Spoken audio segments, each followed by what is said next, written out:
आज मणिपुर से शुरू होगी कांग्रेस की भारत जोड़ो न्याय यात्रा। मणिपुर से ये यात्रा की शुरुआत की जाएगी। इसके साथ ही कांग्रेस अध्यक्ष मल्लिकार्जुन खड़गे भी दिखाएंगे हरी झंडी। तो बड़ी अपडेट आप तक पहुंचा रहे हैं। मणिपुर के इंफॉल से सटे थौबल से यात्रा की शुरुआत की जाएगी। कांग्रेस अध्यक्ष मल्लिकार्जुन खड़गे दिखाएंगे हरी झंडी। तो बड़ी अपडेट, 15 राज्यों के 100 लोकसभा सीटों से गुजरेगी ये न्याय यात्रा। इस वक्त की बड़ी अपडेट आप तक पहुंचा रहे हैं, जहां मणिपुर के इंफॉल से सटे थौबल से यात्रा की शुरुआत होगी और कांग्रेस अध्यक्ष मल्लिकार्जुन खड़गे दिखाएंगे हरी झंडी। ये बड़ी अपडेट आप तक पहुंचा रहे हैं, जो आपको बताते चले हिंसा प्रभावित मणिपुर से शुरू हो रही है यात्रा की शुरुआत और साथ ही आज हरी झंडी दिखाएंगे मल्लिकार्जुन खड़गे। मणिपुर के इंफॉल से सटे थौबल से यात्रा की शुरुआत होगी। कांग्रेस अध्यक्ष मल्लिकार्जुन खड़गे दिखाएंगे हरी झंडी। इस वक्त की बड़ी अपडेट आप तक पहुंचा रहे हैं, जहां आपको बता दें कि 15 राज्य के 100 लोकसभा सीटों से गुजरेगी न्याय यात्रा।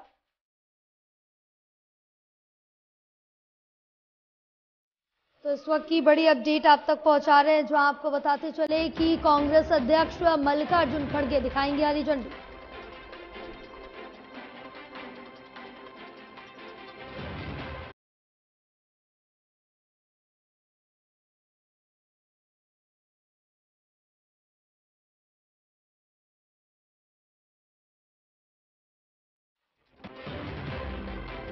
इस वक्त की बड़ी खबर आप तक पहुंचा रहे हैं, जो आपको बताते चले कि आज मणिपुर से शुरू होगी कांग्रेस की भारत जोड़ो न्याय यात्रा। मणिपुर के इंफॉल से सटे थौबल से यात्रा की शुरुआत होगी। कांग्रेस अध्यक्ष मल्लिकार्जुन खड़गे दिखाएंगे हरी झंडी यात्रा को और 15 राज्यों के 100 लोकसभा सीटों से गुजरेगी न्याय यात्रा। हिंसा प्रभावित मणिपुर से शुरू हो रही यात्रा के गहरे राजनीतिक मायने।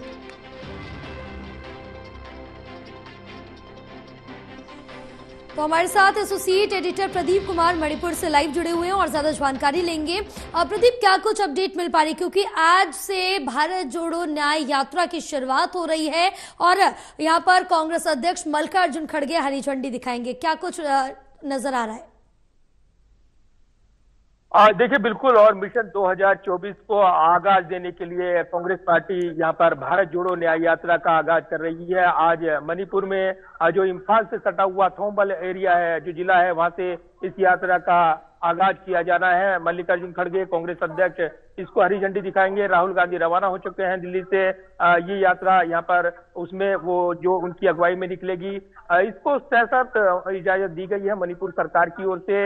इस वक्त हम इम्फाल मणिपुर में मौजूद हैं और थौबल की ओर बढ़ेंगे जब कुछ देर बाद ही, तो वहां का अपडेट आपको देंगे। लेकिन अगर देखें तो इस यात्रा के मकसद को लेकर कल ही पार्टी महासचिव जयराम रमेश की ओर से मणिपुर नेताओं की ओर से एक प्रेस कॉन्फ्रेंस की गई और बताया गया कि ये यात्रा क्यों अहम है और क्या इसका मकसद है। ये यात्रा वैचारिक यात्रा है, राजनीतिक यात्रा नहीं है, ये जयराम रमेश ने कहा। साथ में ये भी साफ कर दिया कि वो राजनीतिक पार्टी है। ऐसे में जो मुद्दे आज देश के सामने हैं, वो आर्थिक चुनौतियों की बात हो, जिस तरीके से जो मोदी सरकार का कार्यकाल, उसमें असमानता बढ़ी है और सामाजिक असमानता की बात हो या फिर अन्याय की बात हो, और इसीलिए इस केवल एक तंत्र की ओर स्थापित किया गया है। ये लोकतंत्र नहीं रहा है, ये आरोप लगाए गए और इसीलिए इस यात्रा की जरूरत महसूस की गई है। भले ही जयराम रमेश ने कहा कि ये राजनीतिक यात्रा नहीं है, लेकिन इसके मकसद बिल्कुल साफ है। एक बड़ा राजनीतिक मैसेज कांग्रेस पार्टी मिशन 2024 के दौरान देना चाहती है और इसलिए इसकी रूपरेखा तैयार की गई है। ये यात्रा 15 राज्यों से होकर गुजरेगी और मुंबई में समाप्त होगी मार्च में, जबकि चुनावी बिगुल भी बज जाएगा लोकसभा चुनाव का। तो अपने राजनीतिक मायने से ढूंढे जा रही हैं। ये यात्रा ऐसे वक्त शुरू हो रही है जब लोकसभा चुनाव से पहले जो हलचल बढ़ी हुई है और जिस तरीके से राजनीतिक उतार चढ़ाव, बयानबाजी देखने को मिल रही है। निश्चित तौर पर राहुल गांधी यहाँ पर एक बार फिर यात्रा का आगाज कर रही हैं। ये हाइब्रिड फॉर्म में है, यानी बस यात्रा ज्यादा होगी, इस बार पैदल कम यात्रा होगी। सुरक्षा कारणों के चलते मणिपुर में राहुल गांधी पैदल यात्रा नहीं करेंगे, ये भी जानकारी मिली है। इसके बाद ये यात्रा नागालैंड में प्रवेश करेगी। वहां पर भी सुरक्षा कारणों से ये बताया जा रहा है कि बस यात्रा के जरिए ही आगे बढ़ा जाएगा। जब असम पहुंचेगी यात्रा, तब पैदल यात्रा भी होगी।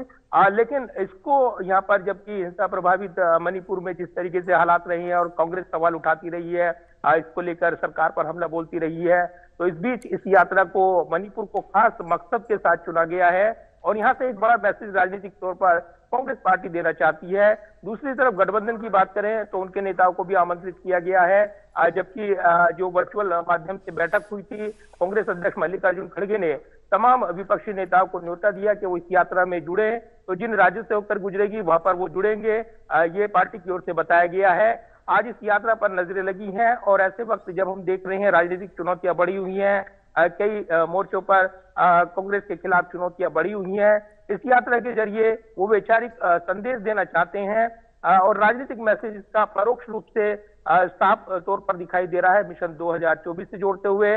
लिहाजा आज यात्रा को हरी झंडी मल्लिकार्जुन खड़गे दिखाएंगे थोम्बल से, और वहां पर राहुल गांधी जब मौजूद रहेंगे, दोनों नेताओं के भाषण होने हैं और ये भाषण काफी महत्वपूर्ण रहेगा, क्योंकि जिस तरीके से जो राजनीति की चुनौती उनका जिक्र करते हुए क्या नए वार पलटवार होते हैं, उन तमाम भाषण पर नजरें रहेंगी जो कि राहुल गांधी कहने वाले हैं। इस यात्रा की शुरुआत से पहले वो क्या मैसेज देना चाहते हैं, वो देखना बड़ा सवाल रहेगा। बिल्कुल, क्योंकि प्रदीप जिस तरह से देखें कि इस यात्रा के जरिए कहीं ना कहीं 2024 का जो लोकसभा चुनाव है वो साधने की तो पूरी कोशिश की जा रही है, चाहे कितना भी जयराम रमेश की तरफ से कहा जाए कि ये चुनावी यात्रा नहीं, एक वैचारिक यात्रा है, विचारों को लेकर ये यात्रा की जा रही है, जन जन तक जो विचार है वो पहुंचाने, जो न्याय है उसका संदेश पहुंचाना है। लेकिन कहीं ना कहीं ये यात्रा चुनाव से जोड़ के जरूर देखी जा रही है, क्योंकि सबसे ज्यादा समय तक जो ये यात्रा है वो उत्तर प्रदेश में रहने वाली है और कहीं ना कहीं ये भी कहा जाता है कि जो दिल्ली का रास्ता है वो उत्तर प्रदेश से होकर ही गुजरता है।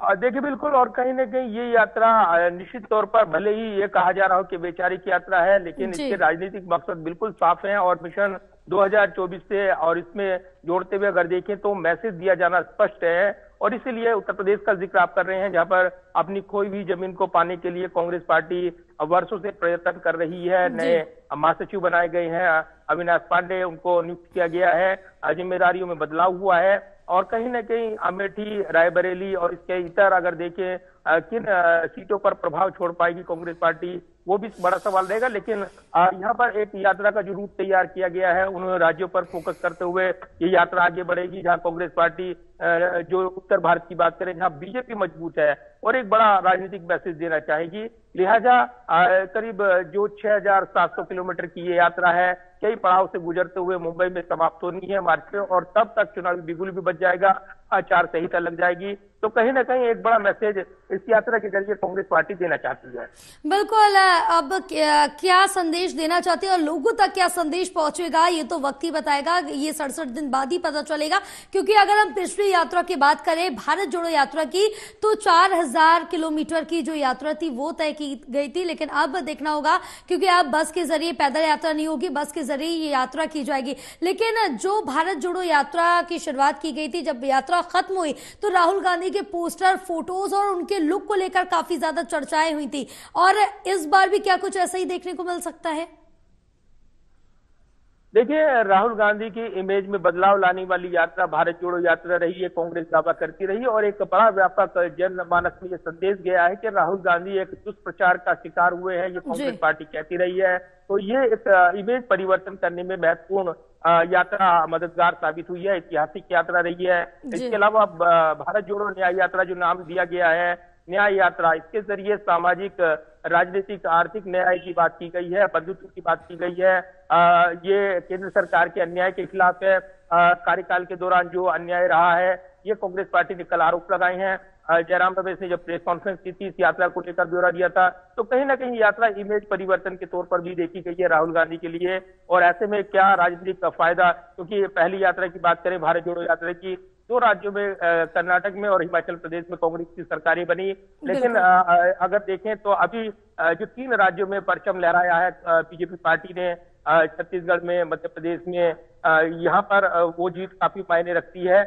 और इसीलिए अगर देखें राजस्थान में की जीत हुई, तो कहीं ना कहीं उत्तर भारत में लगातार प्रभाव बढ़ रहा है बीजेपी का। और उधर दक्षिण की बात करें तो कांग्रेस पार्टी कर्नाटक के बाद तेलंगाना जीतने में कामयाब रही, लेकिन नॉर्थ इंडिया के बिना उसके प्रभाव छोड़े मिशन 2024 वो नहीं जीता जा सकता, और गठबंधन की राजनीति भी उसका फार्मूला तैयार हो रहा है। लिहाजा अपने मायने हैं।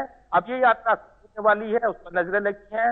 राहुल गांधी की रवानगी हो चुकी है, जयराम रमेश ने बयान दिया है और कई महत्वपूर्ण इसमें कई परिवर्तन इस यात्रा के दौरान देखने को मिलेंगे।